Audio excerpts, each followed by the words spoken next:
La verdad es que en mi trabajo en el ejército sí estamos acostumbrados a ver muchas cosas extrañas o raras.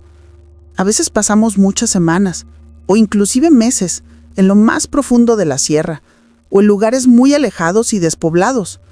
Y aunque de alguna manera nos van entrenando para enfrentarnos a casi todo lo que nos llegamos a encontrar en el camino, hay experiencias para las cuales uno no se puede preparar. Te lo comparto esto con toda reserva. Esto nos pasó hace algunos años cuando andábamos patrullando una región de la Sierra Negra, Puebla, cerca de un pueblo que se llama Santa Cruz Texmalaquilla. Llevábamos ya varias horas pisándoles los talones a un grupo delictivo dedicado al narcotráfico. Solo era cuestión de algunos minutos para darles alcance. Pero en un intento desesperado por evadirnos, se bajaron de sus vehículos y se atrincheraron en una región muy boscosa en donde les perdimos contacto visual, por lo que el sargento García nos ordenó que rodeáramos inmediatamente el perímetro para impedir que se nos escaparan. Estábamos listos para el enfrentamiento y mientras nos daban las órdenes para el asalto final, empezamos a escuchar muchas detonaciones de alto calibre a diestra y siniestra, entre gritos aterrados pidiendo ayuda, provenientes de la zona en donde se había trincherado el grupo delictivo. Nosotros nos quedamos pecho tierra, alertas. Aquella balacera y griterío continuó durante varios minutos. En ciertos momentos nos pareció ver algunos fogonazos y explosiones entre los árboles. No acertábamos a entender qué estaba sucediendo ahí. Era obvio que el ataque no era hacia nosotros. El sargento García comentó que probablemente se habían encontrado con algún grupo rival, por lo que ordenó que permaneciéramos a la expectativa. Tras varios minutos de tensión todo se detuvo y quedó en profundo silencio. A una señal del sargento, el cabo Martín y yo nos arrastramos hacia aquella zona para hacer un reconocimiento visual. Nos detuvimos a unos metros de los primeros árboles y arbustos de aquella trinchera. Ahí descubrimos que el terreno de toda aquella franja boscosa estaba hundido poco menos de 1 metro del nivel de donde estábamos. Seguimos avanzando y lo que apareció frente a nosotros nos dejó más que helados. En el centro de aquel paraje había varios cuerpos cercenados y quemados esparcidos por todos lados, como si hubieran arrojado varios artefactos explosivos. Pero lo más extraño de todo esto es que no habíamos escuchado ni un solo estruendo de granada o algo parecido en medio de aquella balacera. Al voltear a ver al cabo Martín, vi que tenía una cara de espanto que no podía con ella. Lo entendía. Él estaba menos acostumbrado que yo a estas experiencias de enfrentamientos, por lo que le dije, tratando de tranquilizarlo un poco, que probablemente usaron algún tipo bomba molotov o, conociendo cómo se las gastan estos grupos delictivos, tal vez hasta un lanzallamas, pero era muy poco probable. La pregunta era, ¿quién había sido capaz de hacer esto? Porque una vez que hicimos nuestro reconocimiento visual, al parecer no había ni un solo sobreviviente. Identificamos todos los vehículos que veníamos persiguiendo y no había ningún otro carro extraño en el perímetro. Tenía que reconocer que a pesar de haber estado en muchas ocasiones en enfrentamientos muy duros con este tipo de grupos, nunca me había tocado ver semejante carnicería. Pero todavía faltaba lo peor. El cabo Martín y yo nos quedamos en silencio por un segundo tratando de recuperar el aliento y entonces activé la radio para comunicarle al sargento García la situación. Pero el transmisor no respondió. Lo intenté varias veces, pero el resultado fue el mismo. La radio parecía muerta. Volteé a ver al cabo Martín. Ya se veía un poco más repuesto, por lo que le pedí que se reportara con el sargento. Vi que activó su transmisor varias veces, pero tampoco pudo comunicarse. Se me hizo muy extraño, pero pensé que tal vez era la región la que estaba provocando la interrupción de la señal. Mientras revisaba el transmisor en mi solapa, sentí que el cabo Martín me jaloneaba por el hombro. Al levantar la cara hacia él, me hizo un gesto con la cabeza apuntando hacia el centro de aquel paraje boscoso. En medio de aquella carnicería aparecía arrodillada una joven mujer envuelta en un chal negro. Me sorprendió que no la hubiéramos visto antes. En ese momento levantó los brazos hacia el cielo. Vimos que movía la boca como si estuviera rezando algo. Tenía los ojos cerrados y se veía demasiado pálida. En un principio el cabo Martín y yo pensamos que a lo mejor venía con ellos y si así fuera, nos sorprendía que hubiera resultado ilesa del brutal ataque que habían sufrido. De pronto vimos cómo la joven mujer bajó los brazos y se levantó muy despacio del suelo. Vestía de negro de pies a cabeza, pero lo que más me llamó la atención fueron sus brazos, extremadamente delgados, y sus manos. Sus dedos parecían demasiado largos y huesudos y estaban todos tiznados, como si las hubiera metido en ceniza o en carbón. No podíamos confiarnos y seguíamos muy atentos cualquiera de sus movimientos. Entonces alzó la cara hacia el cielo, continuaba con los ojos cerrados y empezó a gritar muchas palabras que no entendía. No pude reconocer en qué idioma hablaba. En ese momento su cuerpo empezó a temblar como si se estuviera convulsionando. Por momentos parecía una muñeca de trapo colgada de hilos. Pensé que tal vez estaba pasando por un ataque histérico o traumático, por lo que acababa de pasar. Le hice señas al cabo Martín para que cubriera el flanco derecho y avanzáramos paralelamente hacia la joven mujer, pero apenas habíamos dado unos pasos cuando sin querer pisé una rama seca. El crujido fue casi imperceptible, pero aquella joven mujer lo escuchó y abrió los ojos. Parecían de un color rojizo encendido, y en ese momento sentí su mirada sobre mí. Un escalofrío me recorrió todo el cuerpo, erizándome la piel. Aquella joven mujer ladeó su cabeza y dibujó en su cara una mueca burlona. Los ojos se le encendieron, cruzó sus manos a la altura de su pecho y de la nada empezó a salir fuego de entre sus dedos. En ese momento no logré entender qué estaba pasando. De forma automática apunté mi arma sobre el pecho de aquella mujer. El fuego empezó a recorrerse sobre sus brazos hasta llegar a sus hombros. Tengo que reconocerlo, tuve mucho miedo. Eso no era normal, no era lógico. Sentía mi cuerpo engarrotado y tembloroso, y sin poderme contener, en un descuido mi dedo jaló el gatillo. Tras la mirilla del rifle vi el cuerpo de aquella mujer estremecer por el impacto de la bala al mismo tiempo que dejaba escapar un alarido espantoso. Lo siguiente que recuerdo es que cerré los ojos y sentí un golpe de lumbre que me arrojaba por los aires y que me quemaba el rostro, los hombros y parte de mi pecho. Sentía cómo el fuego me envolvía. En esos instantes solo escuchaba una risa macabra que taladraba mis oídos. No sé cuánto tiempo perdí la conciencia. Para cuando abrí los ojos nuevamente, estaba en el suelo boca arriba, mientras alguien me jalaba del uniforme entre los matorrales. Al girar la cabeza, vi que era el cabo Martín quien me arrastraba con una mano y con la otra no dejaba de apuntar hacia aquella zona boscosa. Era una situación de peligro. Traté de levantar los brazos para buscar mi arma, pero un dolor muy fuerte debajo de mi pecho me lo impidió. En ese momento se acercaban varios de nuestros compañeros y nos rodearon. 2 de ellos me cargaron y otra más ayudó al cabo Martín. El resto fue cercando el perímetro. Mientras me atendían las heridas en mi cara y en los brazos, el sargento García daba la orden de no acercarse más al objetivo. En ese momento escuchamos la transmisión de uno de nuestros compañeros y le dio una descripción detallada de lo que nosotros habíamos visto. Al final mencionó que no había sobrevivientes. El cabo Martín le pidió al sargento que preguntara por aquella joven mujer que habíamos visto, pero la respuesta de nuestro compañero fue negativa, y cuando le platicamos al sargento lo que habíamos visto hacer a aquella joven mujer, nos escuchó con mucha atención. Pero al terminar de contarle nos pidió que omitiéramos esa parte y que dijéramos que nuestras heridas fueron provocadas por algún artefacto explosivo. Yo estuve en reposo algunos meses. El impacto me había fracturado varias costillas, pero afortunadamente las quemaduras fueron superficiales y me recuperé por completo.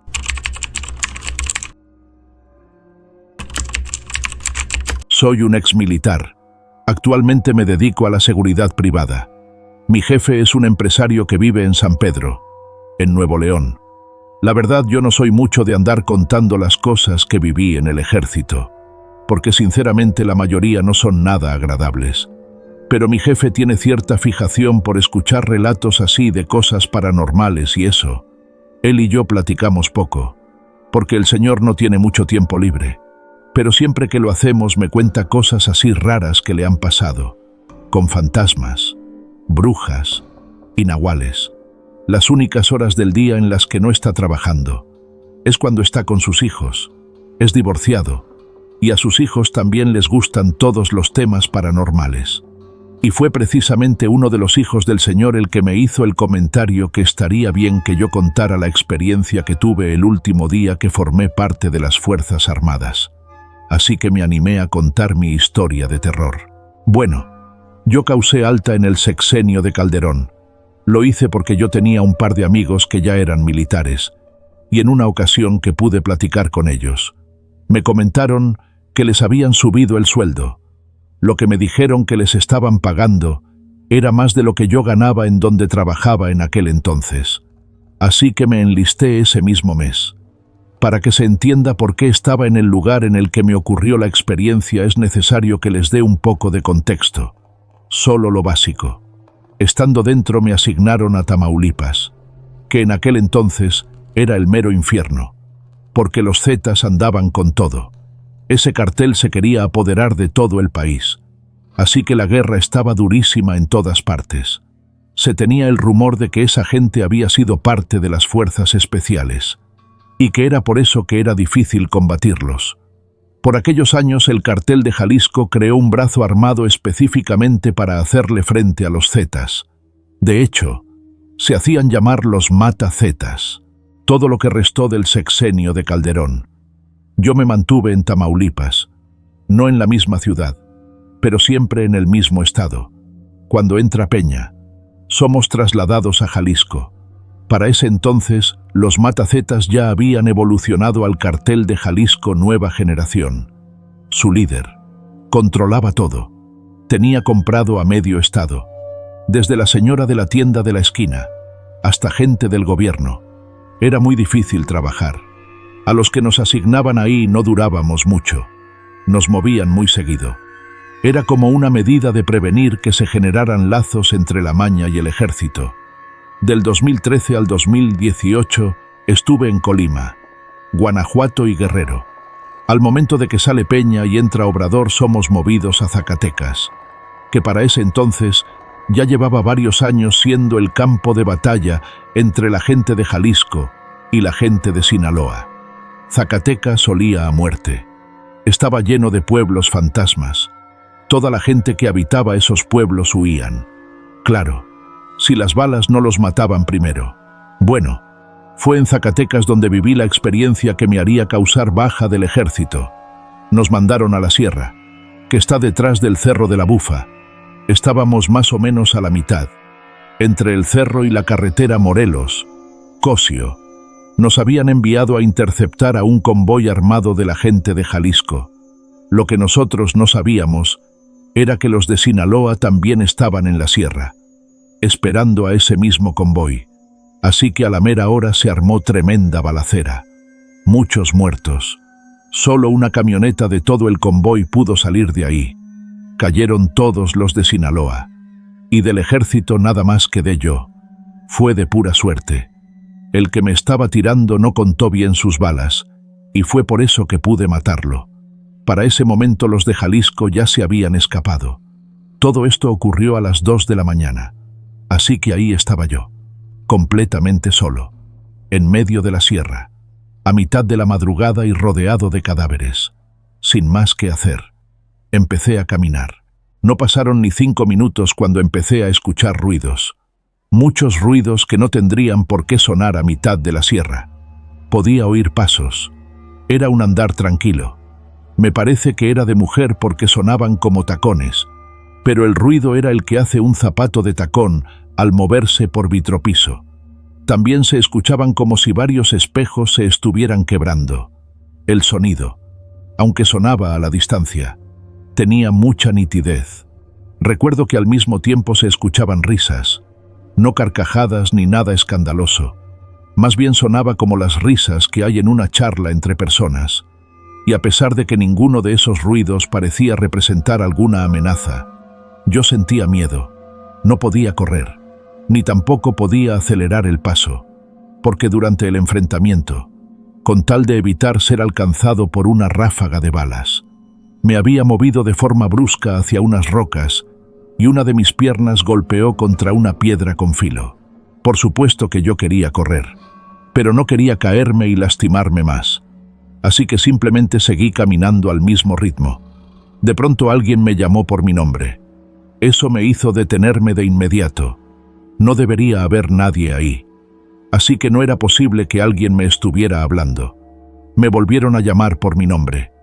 Era la voz de una mujer. No me atreví a voltear.